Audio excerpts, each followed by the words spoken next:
Ya, ini baru aja usai pertandingan Persib Bandung menghadapi Bali United. Persib Bandung harus menerima kekalahan dengan skor 2-3. Gol Persib dicetak oleh David Da Silva di menit 62 dan Erwin Ramdhani di menit 89. Sedangkan Bali United menciptakan gol lewat Pripat Barga di menit 25 lewat heading kepala.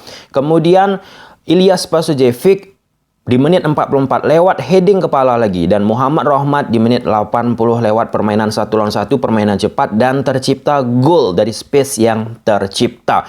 Oke, pembahasan kita salah satunya teman-teman terkait tentang teknik hub penalti dari David Da Silva yang di pertandingan ini gagal di satu momen untuk bisa ciptakan gol bagi Persib Bandung. Sebenarnya ini udah lama aku bahas, tapi perlu aku ulangi lagi ya teman-teman, terkait tentang teknik hub dari David Da Silva. David Da Silva gemar melakukan tendangan penalti dengan teknik hub yang sering dilakukan Jorginho atau Bruno Fernandes, dengan melakukan lompatan kecil pertama kemudian diikuti sepakan dengan mengambil ancang-ancang sebelum kiper menjatuhkan badan dan momentum mengeksekusi bola ke arah yang dituju.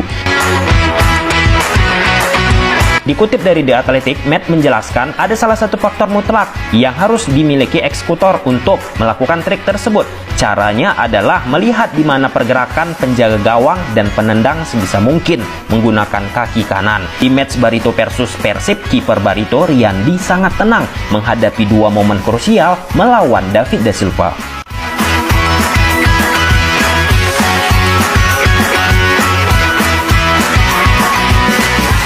For your information, jadi aku membuat beberapa analisis terkait tentang penalti David Da Silva. Pada saat David Da Silva pergi dari Indonesia bermain di Liga Korea, Pohang Steelers teman-teman, di situ David Da Silva menerapkan teknik hub juga penalti ya teman-teman, seperti Jorginho dan lain sebagainya untuk ciptakan gol. Perlu teman-teman ketahui, dari saat David Da Silva bersama Pohang Steelers sampai dengan Persib Bandung sekarang, teknik hub memang salah satu yang paling sering ia lakukan. Dan menariknya lagi, dengan gaya penalti seperti itu yang dilakukan oleh David Da Silva, banyak banget kegagalan yang dilakukan oleh David Da Silva. Mulai dari Pohang Steelers sampai Persib Bandung. Dan tim-tim dari David Da Silva juga masih tetap mempercayai David Da Silva untuk menjadi eksekutor penalti.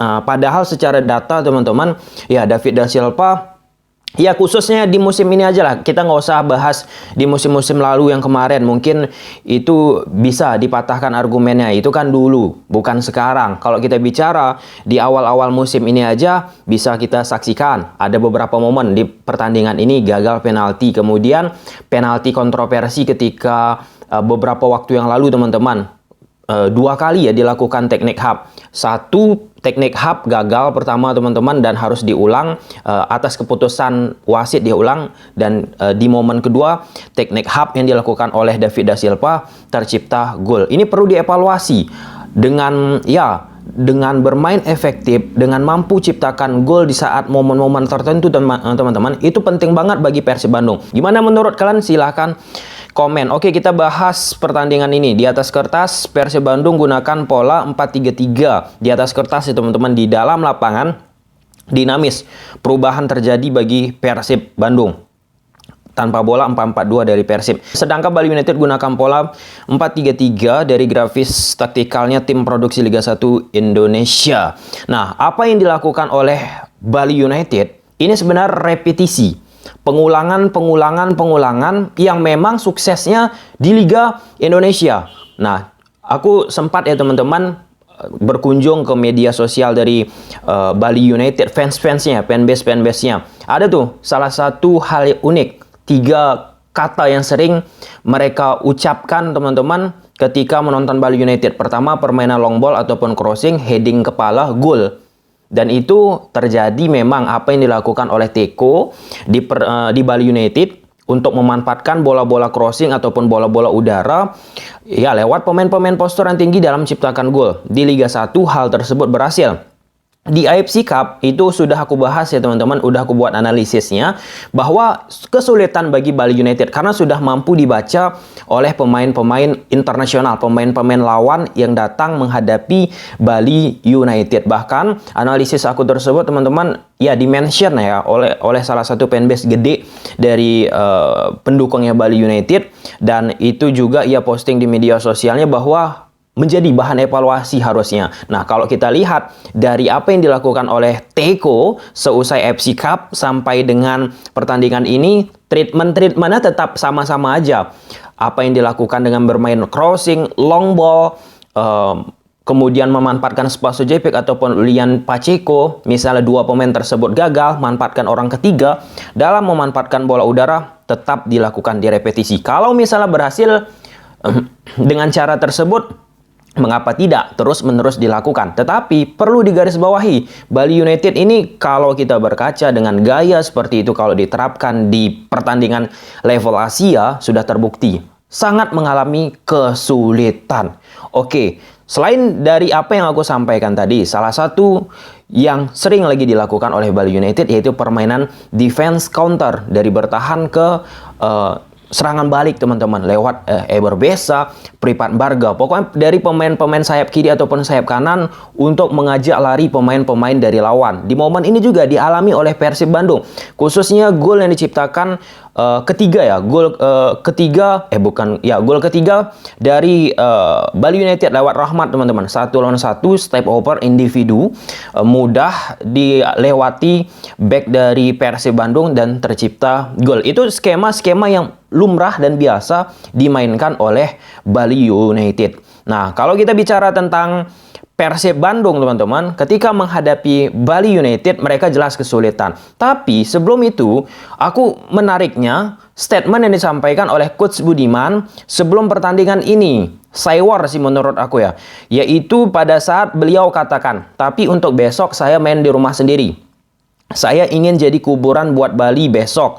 Saya sudah menganalisis permainan Bali dan punya strategi gimana untuk memenangkan pertandingan besok. Tentunya kalau kita menghadapi Bali United, ini sudah banyak banget dibahas orang, pundit, komentator, dan lain sebagainya terkait tentang sepak bola teman-teman. Salah satunya untuk antisipasi bola-bola crossing yang aku sampaikan tadi, long ball, bola-bola heading. Nah, hal-hal ini mengalami kecolongan bagi Persib Bandung dalam menghentikan bola-bola long ball ataupun crossing untuk memanfaatkan heading ya yang dilakukan oleh pemain-pemain Bali United. Padahal itu merupakan ya bukan rahasia umum lagi, permainan-permainan seperti itu dilakukan oleh pemain Bali. Tapi Persib Bandung kecolongan dari dua, bukan satu, dua teman-teman, bukan tiga, tapi dua bola udara. Ini harus menjadi concern ya di lini belakang Persib Bandung yang ya bola-bola udara menjadi titik perhatian selanjutnya. Kalau kita bicara overall di pertandingan ini, Persib di 10 menit awal ya bermain hati-hati dulu, menunggu, memanfaatkan sayap dulu kanan sama kiri teman-teman. Febri Haryadi dimanfaatkan. Nah, selesai 10 menit ke atas itu baru kedua tim beradu serangan, baik itu Bali sama Persib Bandung. Tetapi Persib Bandung dibahas komentatornya seperti video-video aku sebelumnya teman-teman, ketika Persib masuk dari tengah ke final third itu sulit banget. Seperti nggak ada ide kreasi untuk bisa memecah lini tengah dari Bali United.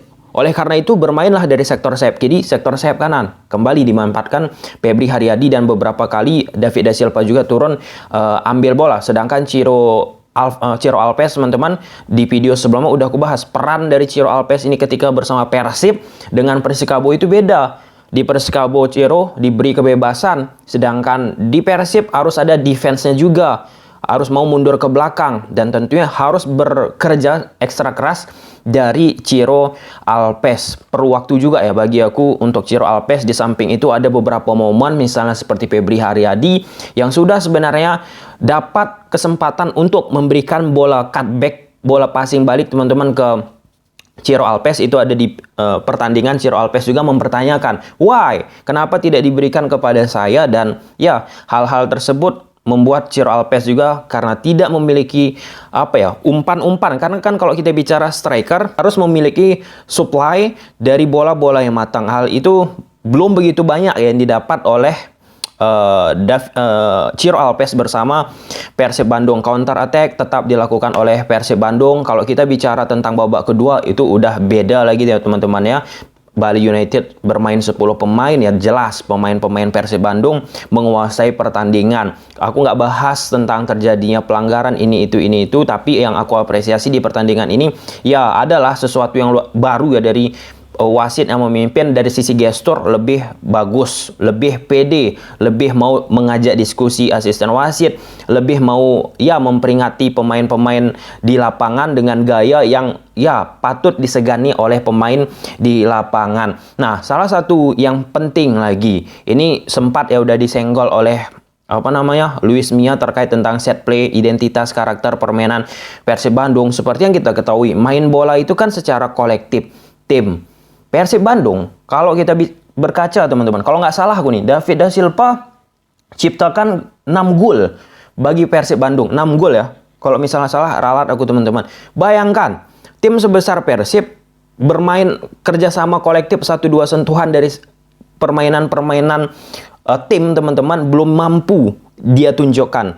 Bukan aku katakan dengan bergantung ke David da Silva, nggak masa suatu hal yang ya, kalau kita bicara hal tersebut dengan David da Silva banyak ciptakan gol, itu salah satu yang patut kita apresiasi. Tapi ini kan bermain sepak bola, perlunya bermain secara tim. Jikalau David da Silva misalnya nggak ada di momen-momen tertentu kan akan merepotkan Persib untuk mengcover, untuk membackup ketidakhadiran dari David da Silva. Karena David da Silva terlalu digantungkan oleh Persib. Permainan-permainan dari open play, set play, harus ada ditunjukkan oleh Persib Bandung. Nah, ini juga tentunya Luis Mia pasti melihat pertandingan tersebut teman-teman, dan pasti sudah memikirkan apa yang akan ia lakukan bersama Persib Bandung juga.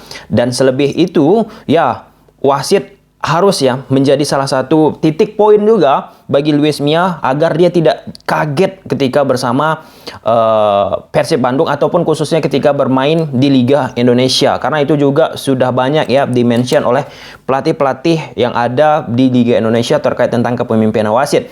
Dan akhir-akhir ini juga komite wasit dari PSSI teman-teman sudah mulai memperbaiki hal tersebut. Semoga dengan apa yang sudah dilakukan tersebut bisa mengalami perubahan. Kesimpulannya, Persib Bandung di pertandingan ini belum bisa mengantisipasi permainan yang biasa diulang-ulangi oleh Bali United. Oke, sampai sini dulu aja video teman-teman. Bye.